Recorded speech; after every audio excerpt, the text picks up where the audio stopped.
¿Cómo se une la cerámica al metal? Es importante reconocer cuáles son los mecanismos de unión de la cerámica dental con el metal colado. En este video se describirá cada mecanismo con la finalidad de comprender mejor la lectura. Existen cuatro teorías. Están las fuerzas de Van der Waals, las fuerzas de retención micromecánica, las fuerzas compresivas y la unión química. No toda la comunidad científica está de acuerdo con estas cuatro teorías, pero sí la mayoría coincide con que la unión química es el mecanismo más importante y predominante. Las fuerzas de Van der Waals es un epónimo que describe la atracción intratómica débil que dependerá de la variación de la masa física o de la carga eléctrica. Además, es la atracción entre átomos con carga que se encuentran en íntimo contacto, pero no hay un intercambio de electrones como tal. Estas fuerzas son secundarias y son generadas por la atracción física entre partículas cargadas que comparten o intercambian electrones en una unión química, como lo que sucede con la unión entre la cerámica y el metal. En la imagen se muestra un colado al cual se le coloca cerámica.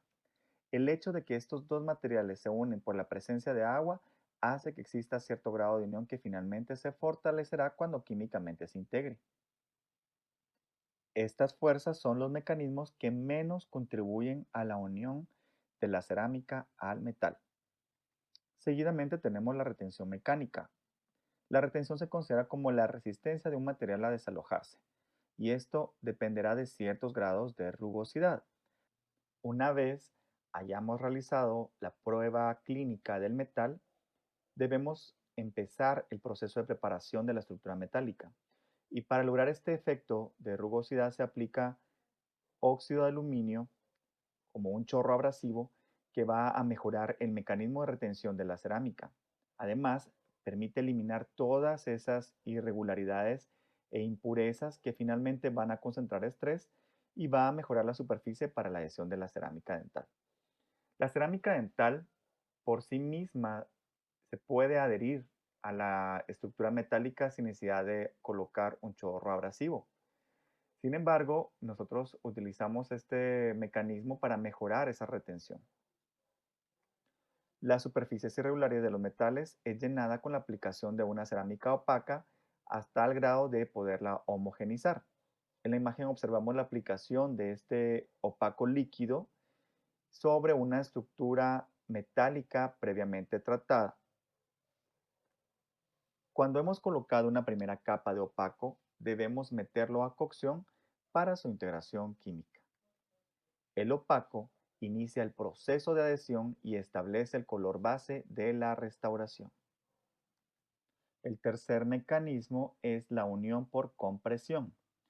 Es importante reconocer los cambios dimensionales antes, durante y después del proceso de cocción.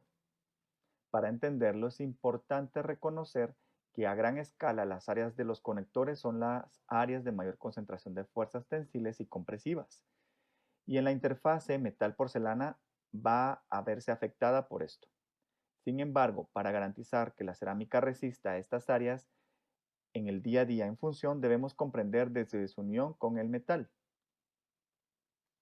El coeficiente de dilatación, o más bien conocido como el coeficiente de expansión térmica o de dilatación térmica, es un cociente que mide el cambio relativo de longitud o volumen que se produce cuando un cuerpo sólido o un fluido dentro de un recipiente cambia de temperatura, provocando una dilatación térmica y asimismo cuando se contrae. La cerámica opaca se aplica a temperatura ambiente y después se debe someter a cocción a una temperatura aproximada de 930 grados centígrados. A esta temperatura el metal y la porcelana se van a dilatar y al terminar el tiempo de cocción se empieza el proceso de enfriamiento o también conocido como cooling. Cuando se enfría una restauración con cobertura total de cerámica, el metal contrae más rápido que la misma, pero esta va a resistir por el bajo coeficiente de expansión térmica. Estas diferencias en los rangos de contracción en el momento del enfriamiento crean fuerzas tensiles y lo vamos a identificar en la imagen con una T. Y al mismo tiempo va a corresponder con fuerzas compresivas en la cerámica que observamos en la imagen con la letra C.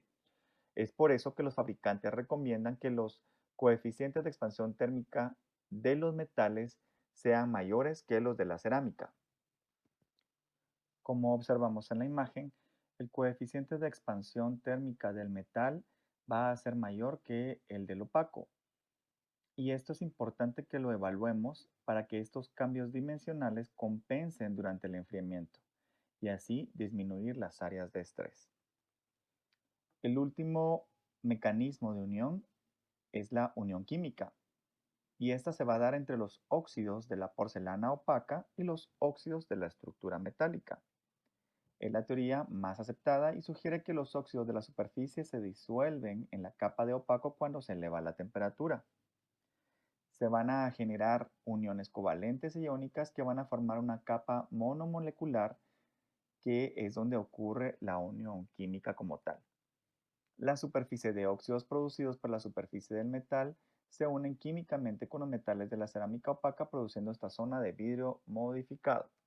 Y la relación entre el metal, la capa de óxidos y la cerámica dental se considera como el mecanismo primario del proceso de adhesión metal-porcelana. Es por estos cuatro mecanismos que logramos la unión de la cerámica al metal, y uno es complementario del otro, principalmente hace la unión química. Una vez terminado esto, podemos continuar con la aplicación de la cerámica de recubrimiento para otorgar anatomía y estética a la restauración. Muchas gracias.